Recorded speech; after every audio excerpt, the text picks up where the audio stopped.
to my right, my close friend on his second episode. The first one was literally a shit show. Let's hope this one's a little bit better. Is Nicholi Rogatkin, a.k.a. Nya. Do you want to explain kind of who you are and what you do? Yes, I am a professional mountain bike rider. I have been ranked number 1 in the world for the last 3 years. You're number 1 right now. Mm-hmm.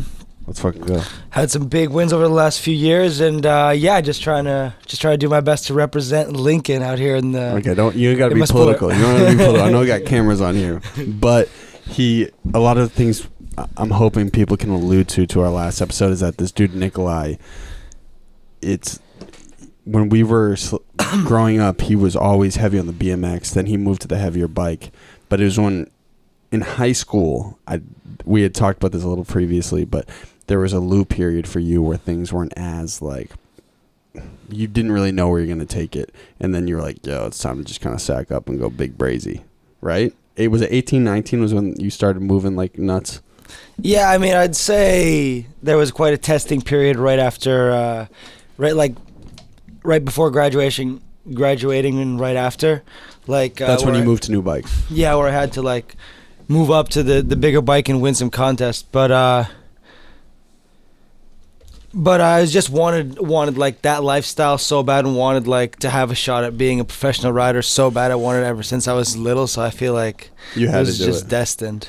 Well, yeah. So have you thought that now with like a couple of your big wins, like, yo, honestly, this is all kind of like, this is all predetermined. Like, this is kind of what was supposed to happen. Do you think that ever? Are you big on predestination? Yeah, I mean, it's not an ego thing. It's the truth. I believe it sometimes too. I'm like, yo, if we were to talk like in 3rd grade, we would probably think we were going to be in the positions where we're at now. I would say. Would you agree? Oh, I don't know, man. That's hard to say. That's hard to say. I think I would definitely be doing. I don't know exactly where I'd be. I was like, I knew I was gonna be doing something in Boston, and I knew it was gonna be on an entertainment tip. Like, I knew that. I mean, you knew you were gonna be riding bikes, bro. I was dreaming that I was gonna be on my bike, but I was just appreciating the lifestyle as it went on. I feel like just trying to get to like that next level and like hoping to get to like that highest level one day. So I feel like it was not as much expectation as like, yeah, I know I'm gonna get there, but I was like, oh, dude, I hope because you pray. Definitely, I've said prayers before like dangerous events where like the conditions are bad and the jumps are gnarly, and you know there's like a chance that you could get fucked up.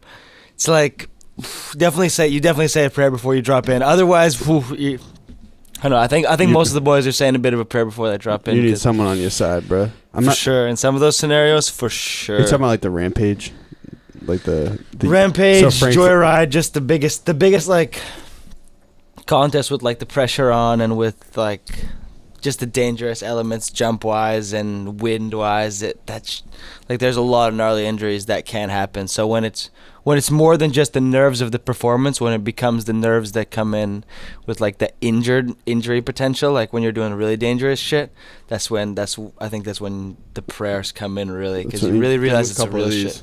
For sure. So you're a big believer in God? I mean, my grandparents, Russian grandparents, have always been super. Your babushka. Super religious, yeah. Grandma babushka. I didn't know that. She's really? Super religious, yeah. Christian? Yeah. I mean, Russian Orthodox. Oh, I didn't even know there was such a thing. Where's the Russian Orthodox church around here? There's some in Boston. You would go growing up? Yeah, I went to like Russian school right next to the church. I went to the church. Oh, how old? old? My parents were never so big on it, but also religious. But I don't know. So I'm definitely a believer, not as religious as the grandparents, obviously. But I mean, how about you, bro? That's a sign. Alluding back to that, I think our generation, I feel like everyone's parents were more into like devoutly being religious. Don't you think so? Like, I don't think how many people do you know really our age who are still really heavily religious and are like still going to church consistently? Not many, right? Man, not so many. Maybe different parts of the country though. Yeah, I guess. I don't know.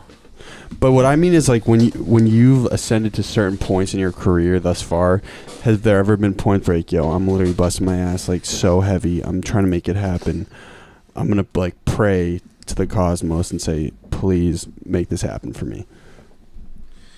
Ooh, I don't know. Rarely saying prayers like that, because it's in the sport. It's kind of like you can't like wait for something to happen. You gotta like go make it happen. Whether it's all like riding, so you gotta take those risks. And before you take those risks is when you say those prayers. You know, so it's I guess it's a bit of a different thing you're praying for. You're praying for like safety, and don't die when I go. I like, please let me not die when I go try this and try to like further my career, or just do this thing that's gonna make me pumped, rather than like make this happen for me. So it's a different type of prayer, but I mean, for all sports, I feel like so it's different. Yeah. So you've had one of those recently where you've like, yo, bro, I might get my shit fucked up on this. Has that happened recently in a competition? I mean, we've had one big contest this year, like one that counts towards the World Championship, and that was down in New Zealand. And I messed up my first run. I did the whole run and then crashed in the last jump. And bad crash? Yeah, like fairly bad crash. But the second run, I was just going all in, like trying to win the event, and definitely said a prayer before that one. Unfortunately, crashed the second run as well. Massive crash, but I was good. Bad? So prayer worked. Yeah, when was the last time you really landed on that neck though? I mean, like really. I've had some bad crashes this year at shows I've been doing, but luckily we have like fairly soft landing for some of those big tricks that we do. So when you like rotate your shit, or like you get kind of worked, the soft landing saves you a bit at least. You know, you're not doing that neck breaker. But yeah, I mean that neck though. Dead's ass. I've had some bad ones.